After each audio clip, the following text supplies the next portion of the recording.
1953, a coronation fit for a king. But it's a young queen who's about to be crowned, and the crowd roars its approval. The fact that she's a woman attracts no comment, and she will go on to reign over us for 6 decades. But England's queens haven't always been greeted with such adoration. Throughout our history, women and power have made an uneasy combination. 800 years earlier, another female heir to the throne came to Westminster for her coronation. She wasn't met by cheering crowds. Instead, she was chased away from the capital by an angry mob. Her name was Matilda, the first woman to make a claim to the English crown in her own right. But 800 years ago, power was inescapably male. There was no question in the medieval world. Men ruled, and women didn't.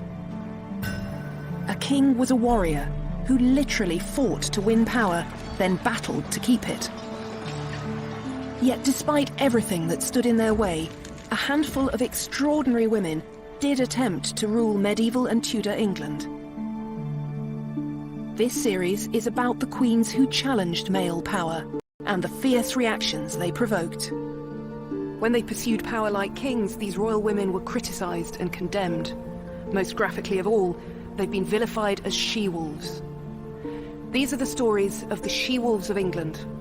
And to explore them is to realise just how far we've come and how little has changed.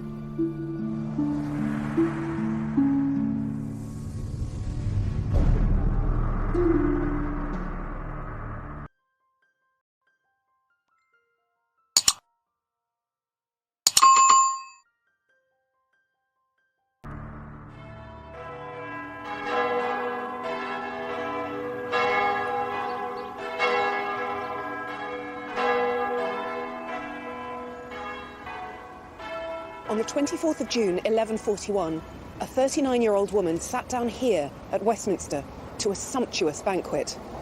It was a feast to celebrate her planned coronation as Queen of England. Matilda, it seemed, was about to become the first woman to rule England in her own right.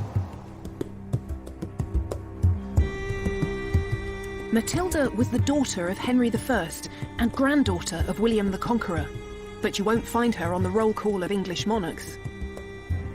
This faint manuscript image is the only contemporary picture of her that's into almost 20 years of catastrophic civil war.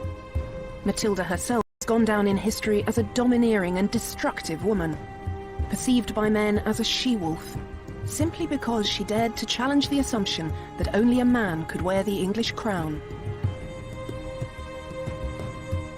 And her bid for the throne began with a tragedy, the death of the male heir, her brother William. It happened not in England, but when he and their father were returning from their territory across the Channel in Normandy. This sleepy village, Barfleur in Normandy, was once the greatest port on the Norman coast. It was from here that Matilda's grandfather William, Duke of Normandy, set off to conquer England in 1066. 54 years later, another Norman fleet set out from Barfleur to cross the Channel. At its head was the King of England, Henry I, in his great dragon-headed longship. And behind him, in a newly fitted-out vessel called the White Ship, was his son and heir William, with a large party of young noblemen. It was November, late in the year for what could be a treacherous crossing. But the water in Barfleur harbour was still and glassy, and there seemed no need for concern. The king set sail first at twilight, to be followed by William and his company of ebullient young aristocrats. But when the White Ship slipped out into the dark water, everyone on board was roaring drunk.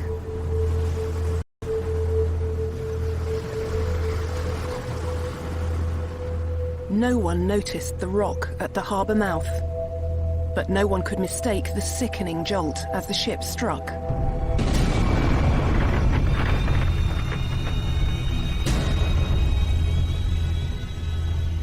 It took only minutes to sink. And in the freezing November waters, there was no hope of rescue.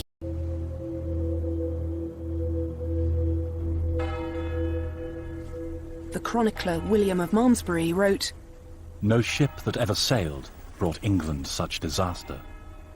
"It was such a calamity that 2 days passed before anyone dared to break the news to King Henry.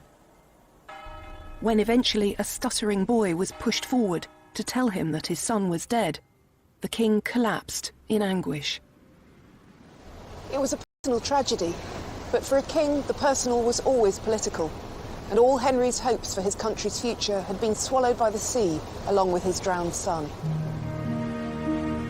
Norman kings had worn the English crown for just over 50 years, but already a dynasty had been founded, and a new source of sons and heirs. But now there was no natural successor to continue the line. No boys. Just a daughter called Matilda. There had never been a female heir to the English throne. But then again, there was nothing explicitly to say that a woman couldn't inherit the crown. The revolutionary effects of the conquest, which had swept away all precedent and tradition, meant that Norman England hadn't yet developed fixed rules about how a new monarch should be chosen. But in these times, it wasn't enough to have a right to the throne. To wear the crown, you had to fight for it too. That's exactly what happened with Matilda's father. Henry I had fought his older brother for the rule of England and Normandy. And once he'd become king, he had to keep on fighting to impose his authority on his nobles. Could this possibly be a job for a woman? These are the two sides of a king's great seal, the physical representation of the crown's authority that hung from every royal decree. An iconic image of power that demonstrates the king's most fundamental roles. Here, on one side, he sits with an orb and scepter in his hands to give justice to his people. On the other, he rides a war horse with his sword unsheathed to defend his kingdom.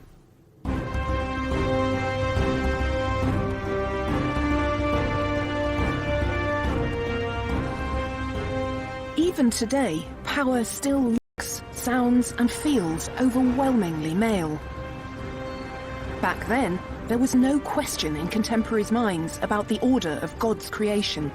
Men ruled, and their women obeyed. In fact, the Anglo-Saxon word for queen didn't mean a female king. It meant the wife of a king. And as a king's wife, a queen could advise her husband, or even represent him. But her authority always depended on his.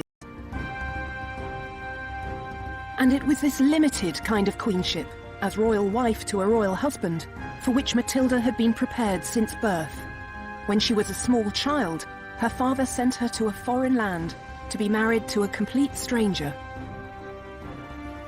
At the age of 8, she'd already begun an extraordinary career. She'd left England to marry Henry V, the King of Germany and Holy Roman Emperor. Since then, she'd been fated as his empress, the greatest court in Europe.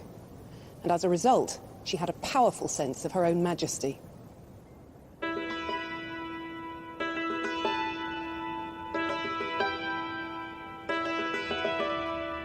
Matilda, 23, her husband died suddenly. And after 16 years abroad, Matilda came home to England. She was Henry's only heir, and he chose this moment to ensure the future of his dynasty. This is Westminster Hall. In Matilda's day, it was probably the largest indoor space in Europe. It still has a daunting grandeur. It was at a ceremony here that Henry promised Matilda a startling new future. He was suggesting that for the first time, a woman could rule in her own right as a female king. On the 1st of January 1127, here in the Great Hall at Westminster, the nobles of Henry's kingdom swore a solemn oath that they would support Matilda's right to succeed to her father's throne. No one tried to argue that a woman couldn't rule. But the likelihood is that the nobles were paying lip service to an idea that they thought would never happen. And Henry had an alternative plan. Matilda was still young. If she could give him a grandson, England might yet be ruled by a king of his bloodline. So once again, he sent her away to be married. She might have been promised a powerful future, but for the moment, she was still her father's pawn. Since the conquest, the kings of England had ruled both England and Normandy. But this new Anglo-Norman realm was difficult to hold together. One way to defend it was to create alliances through marriage. Henry chose as Matilda's bridegroom Geoffrey of Anjou, whose lands to the south of Normandy could protect Henry's borders.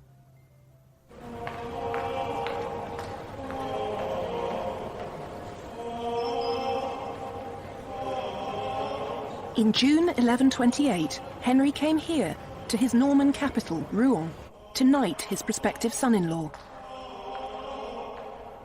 Henry was delighted with the match, but Matilda wasn't so pleased. The good news? Geoffrey was so handsome and athletic that he was nicknamed Geoffrey the Fair. The bad? He was only 15. Matilda clearly wasn't dazzled by Geoffrey's good looks. He was 11 years younger than her, and her junior by far in status and experience. She'd just lost a husband who'd been a father figure as well as an emperor, and now she was offered an arrogant teenager as his replacement. She tried to resist the match, but in the end she had no choice. She did her unpleasant duty and married him. But Matilda didn't give in easily. She never called herself Countess of Anjou. Instead, she always insisted on the greater magnificence of her own title as Empress and daughter of the King of the English. As such, Matilda knew what her father expected of her, that she should produce a male heir.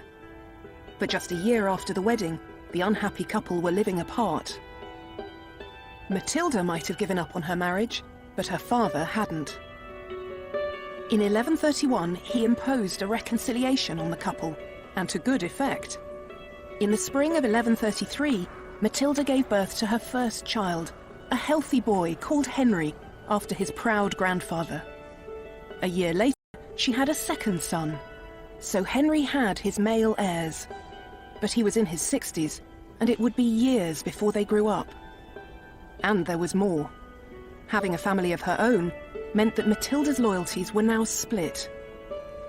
The arrival of his grandsons was a dynastic triumph for Henry. But Matilda's new role as the mother of two young sons left her caught in the middle between her husband's ambition and her father's refusal, even at the age of 67, to relinquish any part of his hold on power. And in 1135, as political disagreement escalated into the flexing of military muscle, Matilda stayed in Anjou with Geoffrey, standing shoulder to shoulder with her husband.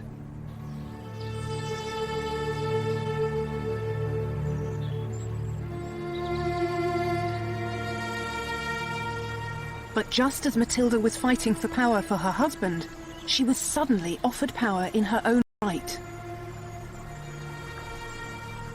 Her father Henry was taken ill on a hunting trip in November 1135. Knowing that his grandsons were not yet old enough to succeed him, as Henry lay dying, he insisted that the nobles abide by the agreement they'd made 8 years earlier to allow Matilda to rule. And as soon as the news of her father's death reached her, Matilda made her first move in becoming queen. She rode north to seize control of Argentan, an important fortress that was crucial to the rule of Normandy. But then she went no further. She discovered she was pregnant.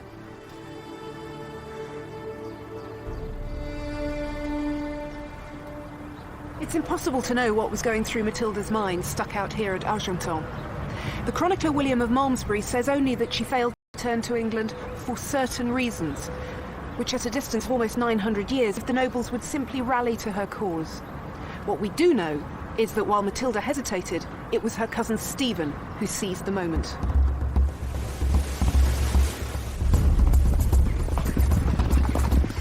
Stephen was a powerful man and an effective soldier. He rode to Winchester, where his brother was bishop, and had himself crowned king. For Matilda, this was a shocking betrayal. Stephen had been among the nobles who had sworn allegiance to her when her father was alive.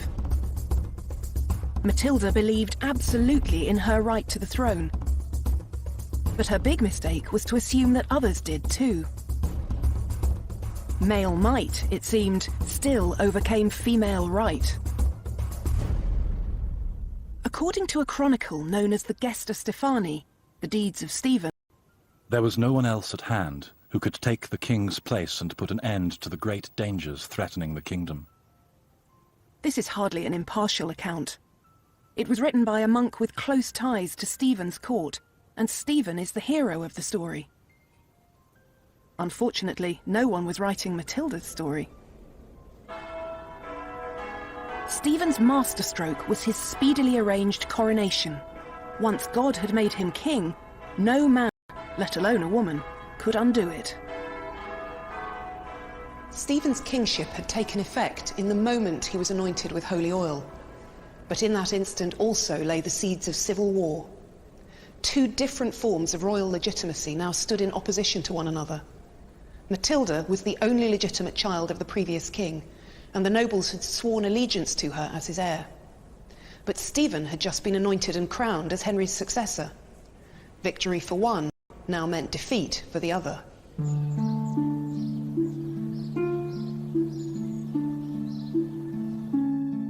Stephen might have God on his side, but he needed people too. He couldn't rule without the support of the powerful nobles. It was a balancing act. They would help the king keep order in the kingdom and defend it from attack, if he offered leadership and security. And this is what Stephen appeared to be doing. So one by one they rallied to his cause. And his triumph seemed complete when he won the support of Robert of Gloucester, one of the most powerful noblemen in the country. Hundreds of miles away in France, Matilda's cause seemed lost. Her third son had been born safely at Argenton, but now she and her boys were embattled there, with little prospect of reclaiming her inheritance. To make his throne secure, Stephen needed to control the Anglo-Norman realm on both sides of the Channel. But while he established his rule in England, it took him more than a year to cross the Channel to France. By then, Normandy had collapsed into anarchy, and so did Stephen's army, as his soldiers began to squabble among themselves.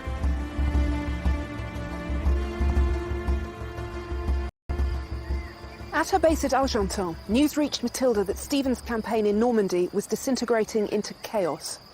Most significantly of all, the uneasy alliance between Stephen and Robert of Gloucester began to fall apart.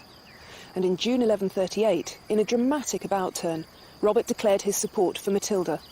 At a stroke, her position was transformed. Matilda now had a route to England and the throne. Robert's lands in Normandy gave her a safe corridor to the coast. Stephen was still the anointed king, but for the first time, cracks were beginning to appear in his regime. How far would Matilda go to fight for the crown that she believed was hers? It was becoming clear that Matilda herself would have to stand at the centre of the campaign to secure her inheritance. Her uniquely royal blood, despite the female body in which it was housed, represented the only hope of challenging the sanctity of Stephen's coronation. And so, in 1139, Matilda set foot on English soil for the first time in 8 years. She came here, to Arundel Castle. News quickly reached Stephen of Matilda's arrival, and he lost no time in marching an army to Arundel's gates. For once, Matilda's sex worked to her benefit, not her disadvantage. She was the daughter of a king, the widow of an emperor, and Stephen's own cousin. Attempting to wage war on a woman of such exalted status would be a profoundly risky business. So Stephen was reluctantly persuaded to allow Matilda to leave Arundel. This played straight into Matilda's hands. She immediately went to Bristol, where Robert of Gloucester waited in his fortress. While Matilda's forces were still smaller than Stephen's, support for her was growing. Men who had wavered in their loyalty to Stephen now had the royal figurehead they needed.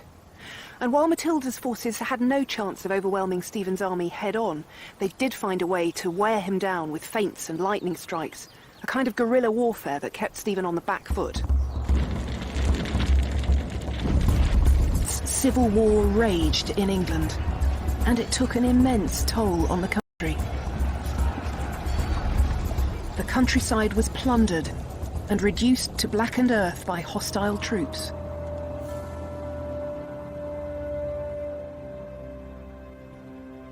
It was a dreadful thing, said the chronicler William of Malmesbury, that England, once the noblest place of peace, the peculiar habitation of tranquility, had sunk to such wretchedness.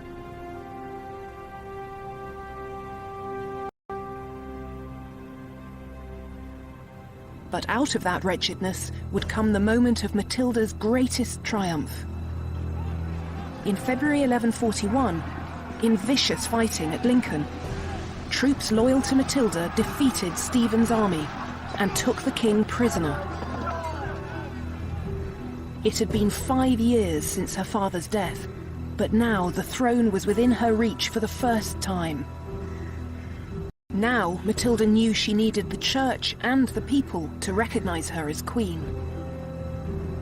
She couldn't undo Stephen's coronation, but she could try to supersede it with one of her own.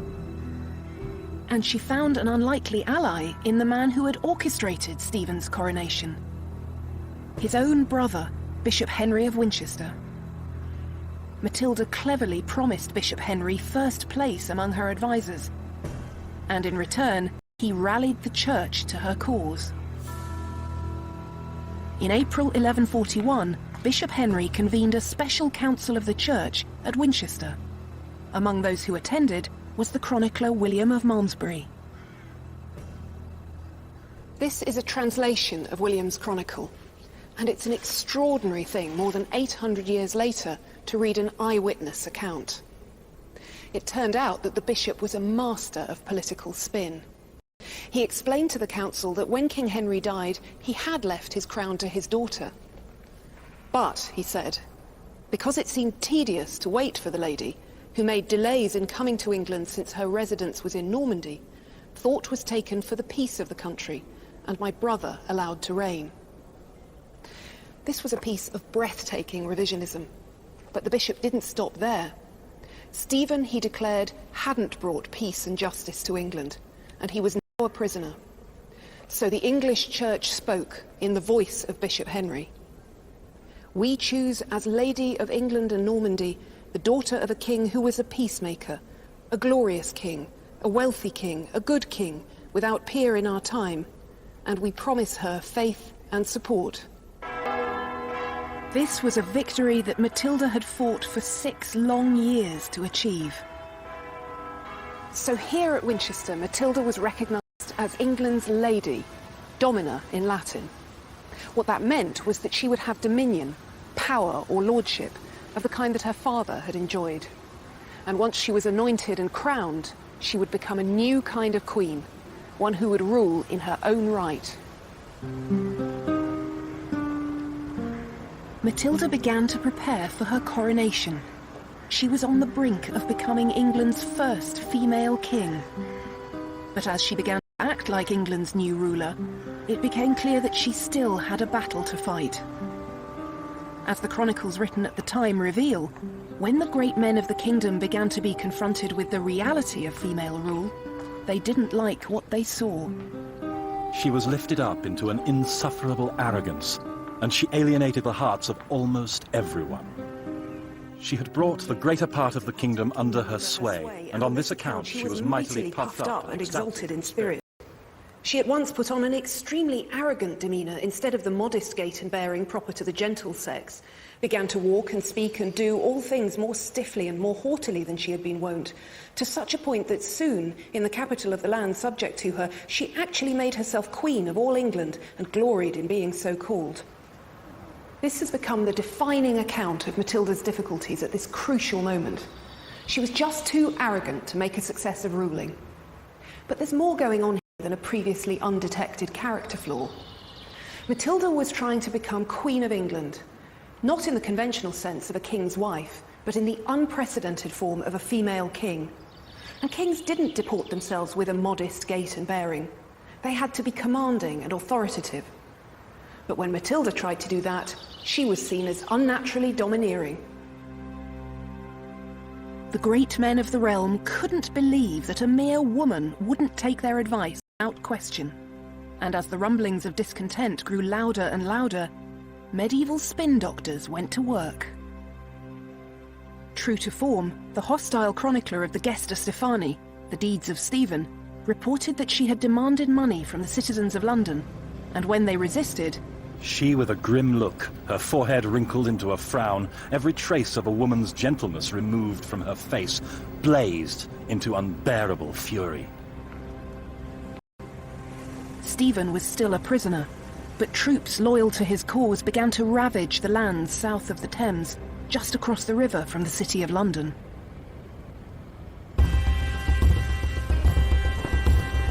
Pressed on with her coronation plans.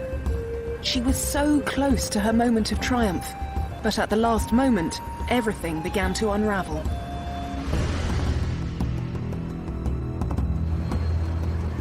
As Matilda prepared to enjoy her feast at Westminster, bells began to toll.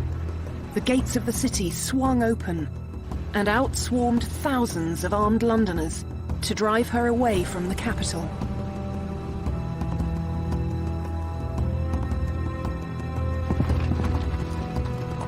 All Matilda's hopes of being crowned queen were trampled into the dirt, along with the feast she had left behind.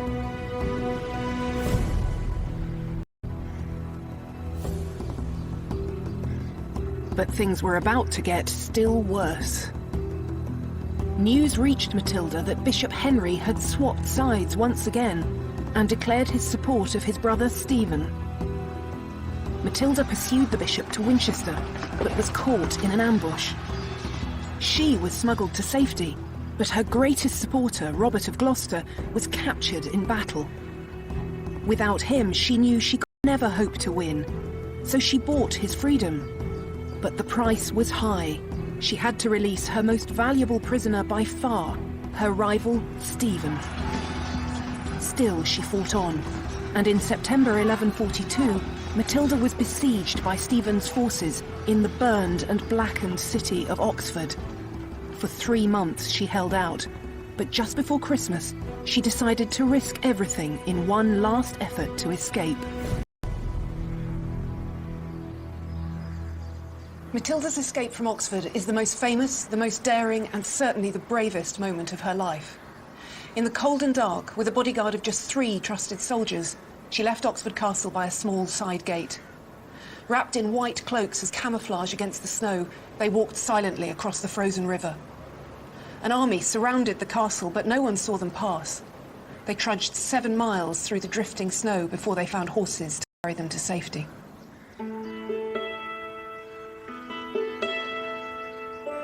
It was a courageous escape by anyone's standards.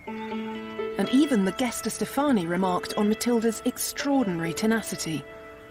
Never have I read of another woman so luckily rescued from so many mortal foes and from the threat of dangers so great. Matilda was now free, but nothing had changed. England remained in military deadlock. It was time to develop a new game plan. As the destructive stalemate continued, Matilda could be. But she was the mother of a son, Henry, and he was an entirely different prospect. Matilda recognised that the battle she now faced was to win the crown for her son, not to wear it herself. If the she-wolf couldn't wear the crown, then her cub would. While Matilda had been fighting in England, her son Henry had grown up in France. As a strong and energetic warrior, he had all the promise of a future king, and Matilda decided that the time had come for him to fight for his grandfather's kingdom. Stephen's position had depended on his ability to offer security and leadership. But the anarchy of the long years of civil war had undone all that. According to the Anglo-Saxon Chronicle, England's people felt abandoned by God, saying that while they suffered, Christ and his saints slept. And so, in the face of dwindling support, Stephen was forced to agree a compromise. He would remain as king, but at a ceremony here in Winchester, Stephen recognised Henry as his successor. Matilda had won, but the cost of her victory was her own political eclipse. She wasn't even mentioned by name in the treaty that brought an end to the conflict that had dominated her life. It wasn't long, though, before her self-denial was rewarded. Stephen died in October 1154, and 2 months later, almost exactly 19 years since Matilda's father had died, her son was crowned King Henry II. With her son safely on the throne, Matilda returned to Normandy and settled just outside its capital, Rouen, where she acted as Henry's counsellor and sometimes his royal deputy. Matilda had shown how hard it was for a woman to rule in her own right. In the end, she sacrificed her own claim to the throne to ensure her dynasty continued. She had lost the battle, but she had won the war. Her father would have been proud of her, and her son certainly was. Henry never forgot the importance of his mother, and always called himself Henry Fitz-Empress, son of the Empress. A poem from the time recalls that nothing in the world was dearer to him than she. Matilda died in Normandy at the age of 65 on the 10th of September 1167.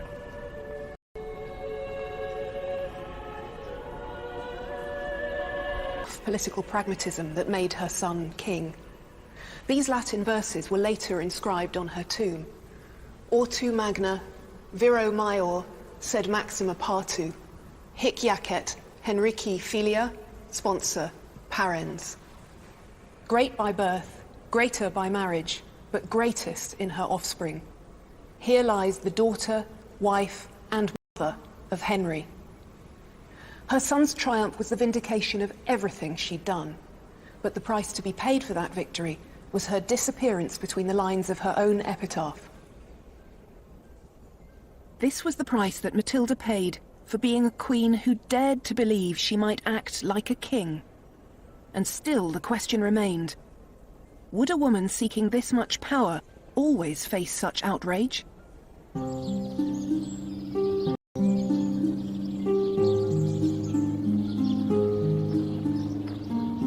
Her daughter-in-law would attempt to find out, with just as much determination as Matilda herself.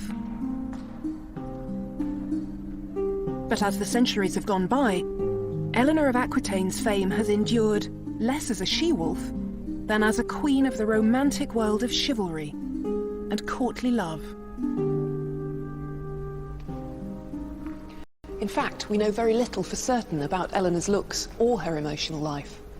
The only contemporary image of her that survives is this effigy from her tomb at Fontevraud Abbey, and it's hard to get a sense of the extraordinary woman behind this mask-like face. One clue to her intellect is perhaps the book she's holding, not a typical prop for a medieval woman. But then Eleanor wasn't typical in anything she did. She spent 80 years at the centre of European politics, not as a passive consort, but as a dynamic force in her own right. Above all, she was a woman who believed in her own agency, her ability to determine her own fate.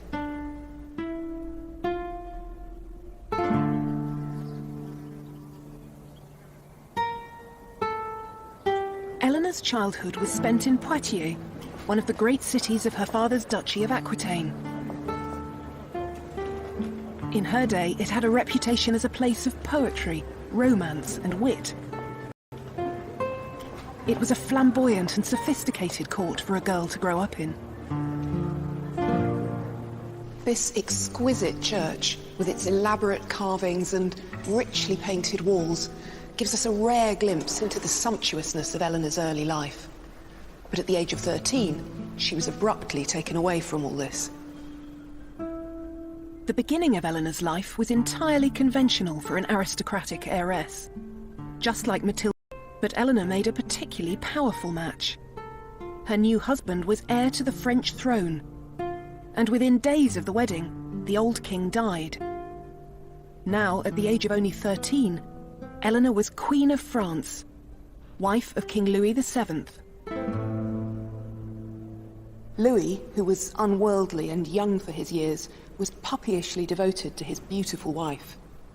Eleanor was much less impressed. According to later gossip, she said he was more monk than king. Eleanor's role as consort was to give Louis an heir. And it may be evidence of her distaste for the job that it was 8 years before she gave birth for the first time.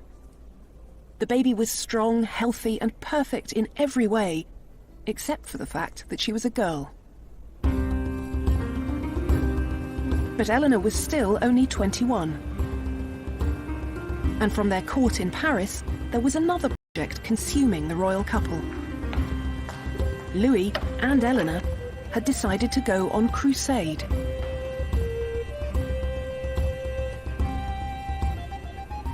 Here at Saint-Denis, in June 1147, Eleanor knelt to receive the Pope's blessing during the Crusade's elaborate send-off, and she almost fainted on a suffocatingly hot day. But she didn't show any such vulnerability in the face of the very real dangers of the Crusade itself.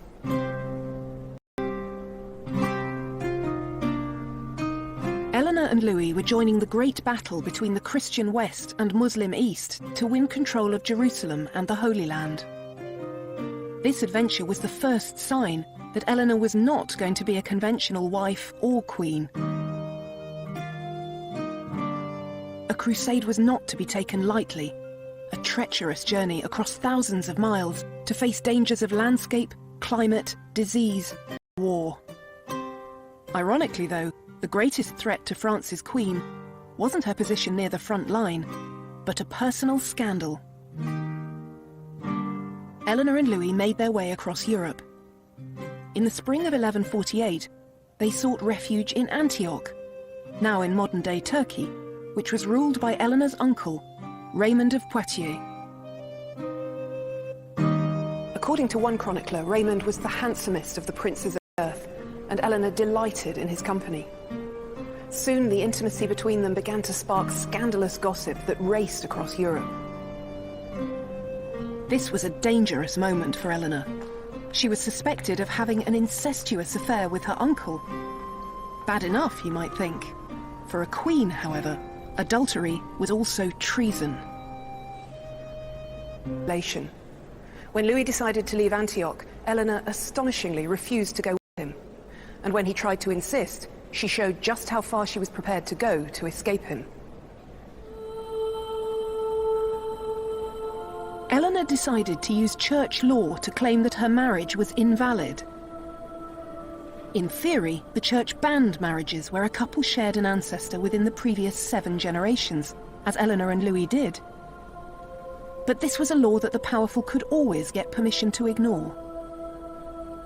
According to the chronicler John of Salisbury, when the king made haste to tear her away, she mentioned their kinship, saying it was not lawful for them to remain together as man and wife, since they were related by the 4th and 5th degree. The reality was that church law was used by powerful men to get rid of wives who were no longer politically convenient. And it seemed that Eleanor didn't see why she shouldn't use it too. But Eleanor found that the king's power was greater than hers. Louis wasn't prepared to let his queen go, and she was forced to leave Antioch with him. In 1149, the failed crusade trailed home, and for the next 2 years, Eleanor didn't waste her energy by struggling further. She remained dutifully in Paris, and in 1150, she gave birth to another daughter. But then she encountered the man who would change the whole course of her life. This man was Matilda's son, Henry, future King of England, and in 1151, peace talks brought him to Paris.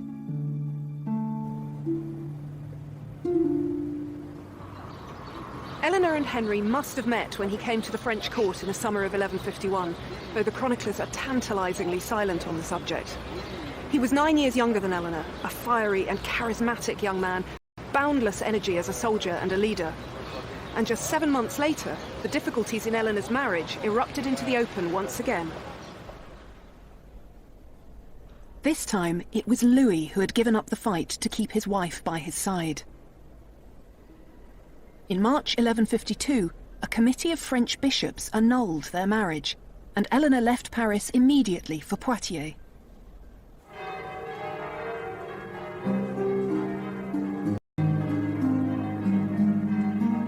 Just 8 weeks and 2 days after her divorce, she married Henry. In doing so, she changed the balance of power in Europe. Eleanor had inherited the vast Duchy of Aquitaine from her father, and by adding this that stretched from the Pyrenees to the Scottish borders. Eleanor had already shown that she would determine her own future. But now, in her second royal marriage, she found she wasn't the strongest female influence in her husband's life. That role went to her new mother-in-law, Matilda.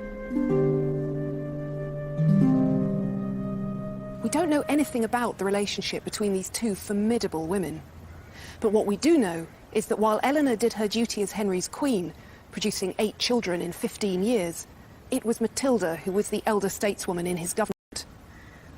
That was to change in 1167, when Matilda died less than a year after the birth of her last royal grandchild.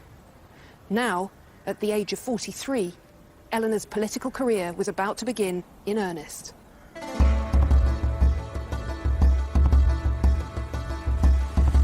The task of governing Henry's huge and unwieldy empire was a challenging one, which kept him constantly on the move. Aquitaine, at its most southern edge, was culturally and politically alien to Henry, but it was Eleanor's homeland. And in 1168, Eleanor went to govern the duchy in her husband's name. For Henry, this was a matter of political strategy, but for Eleanor, an opportunity and a welcome homecoming. Hidden inside what are now the law courts, Eleanor's city of Poitiers is all that remains of her vast palace. We don't know very much about the details of Eleanor's rule, but it's clear that she exercised independent power here, holding great courts where she gathered Aquitaine's lords around her. But she wasn't accused of unnatural pride as Matilda had been in England. Instead, her role as Aquitaine's duchess was accepted. A woman in charge was much less challenging, it turned out, if she were ruling as the lieutenant of an absent husband. However, the stories that surround this period of Eleanor's life are tales of romance and chivalry.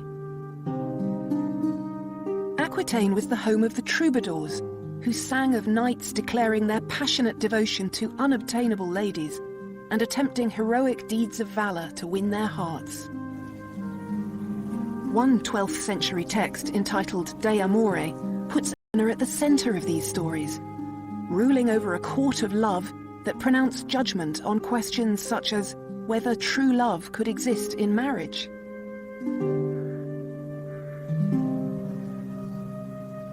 Idea has persisted so powerfully. How much easier to think of Eleanor as the queen of romance, concerned with emotions, not politics. But what Eleanor did next, I think, demonstrated in the most dramatic way just how important power was to her.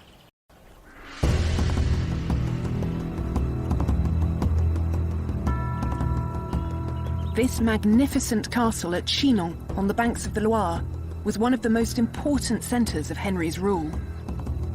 It was also the setting for what was to be Eleanor's most assertive bid for power.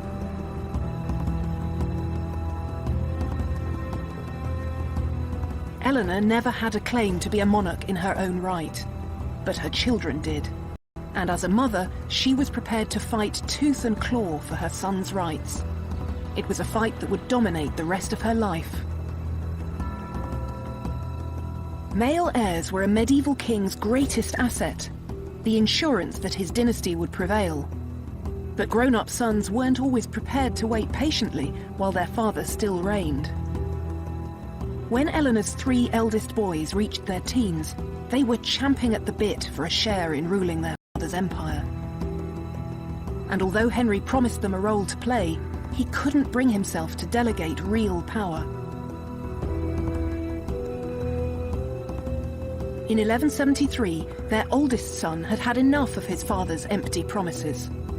Under cover of night, he rode away from Chinon to defect to Henry's great enemy and Eleanor's ex-husband, the King of France. Eleanor's husband was devastated at their son's betrayal, but Henry was about to get a much bigger shock. When he sent for his wife and his younger sons, he discovered that Eleanor and the boys had also left for Paris. It was clear that Eleanor, too, was in open revolt against her husband and king. Why did Eleanor turn on her husband? The story that's often told is that she was violently angry about Henry's affair with a beautiful young woman named Rosamond Clifford, known as Fair Rosamond, the Rose of the World. There's no way of knowing now what Eleanor thought or felt, so we'll never be sure exactly what was going through her mind when she rebelled against her husband. And once again in Eleanor's life, emotion gets used to fill a gap left by an absence of evidence. All kings had mistresses, and Eleanor was worldly wise enough to know that. But she had a formidable political brain, and it's much more likely that she, like her sons, was angry that the power Henry had given her in Aquitaine wasn't everything he'd promised.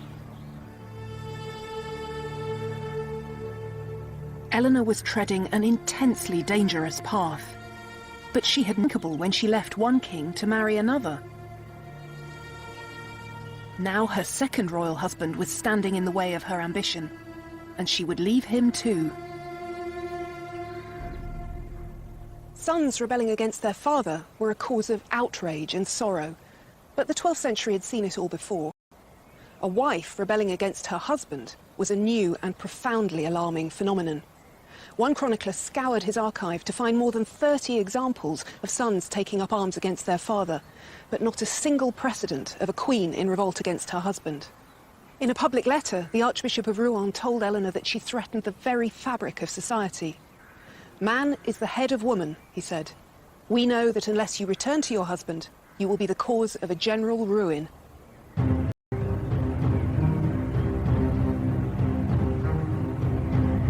But Eleanor, as always, refused to be cowed.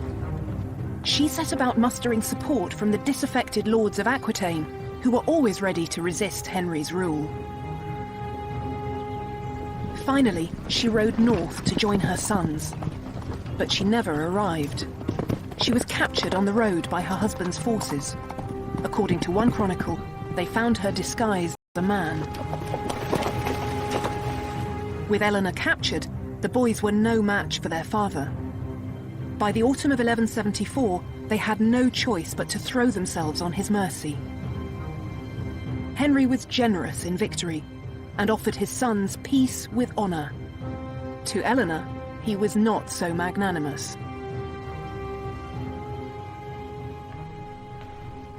Eleanor was taken as a prisoner from France to England, and for the next 15 years she's almost lost in silence. We don't even know for certain where she was held. But for a woman who'd always believed in her own agency, captivity can only have been relentlessly difficult to endure.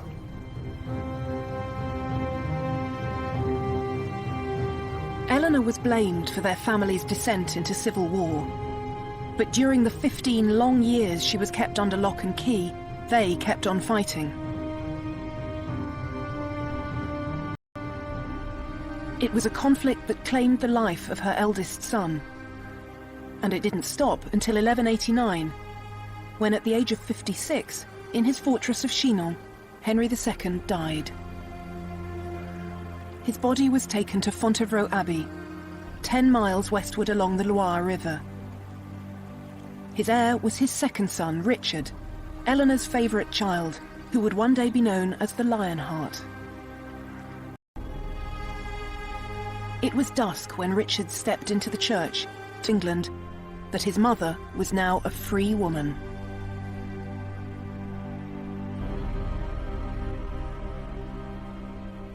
Eleanor was 65 years old, and after 15 years in captivity, her moment had come. And this time, she wasn't just given the Duchy of Aquitaine to rule, but the Kingdom of England. Richard sent word that his mother should have the power of doing whatever she wished in the kingdom. Eleanor had to rule England because Richard was away on crusade. And unusually for Eleanor's controversial career, her power didn't provoke critical comment. It seemed that a Queen Mother ruling on behalf of her son, the King, was infinitely more acceptable than a queen ruling in her own right. To establish her son's new regime, Eleanor travelled from city to city and castle to castle at the head of her queenly court, an unusual adjective for the chronicler Roger of Howden to choose, but one that emphasised the rare spectacle of a woman alone at the helm of English government. And she had to do the job for much longer than anyone had anticipated. On his way back from the Holy Land, Richard was captured and spent more than a year behind the walls of a German castle. It was Eleanor who kept the peace in England during his absence, and Eleanor who raised the ransom that eventually bought his freedom. When Richard died in 1199, struck by a stray arrow at a siege in France, it was Eleanor who secured the succession of her youngest son, John.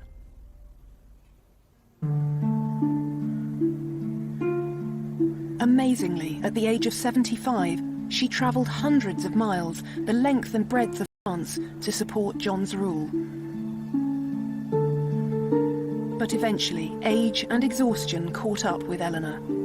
She returned here to Fontevraud to rest, and from that point on, she retreated into silence. Eleanor died on the 31st of March 1204, at the age of 80. Despite her long years of conflict with her husband, she was laid to rest beside him.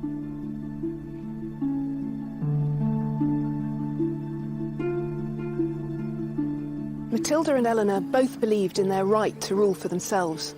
Matilda got to the very brink of her own coronation as Queen of England.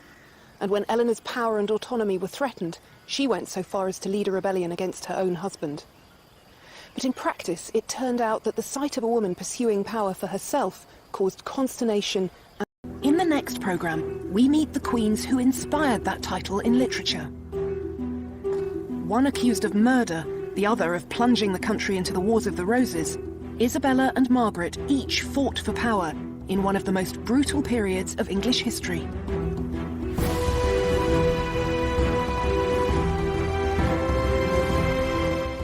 Nina Ramirez delves into the lives of the medieval kings here on BBC HD tomorrow at 7 in Illuminations. Back to tonight now, though, and we're getting a lesson in Norwegian waffles next with the Hairy Bikers.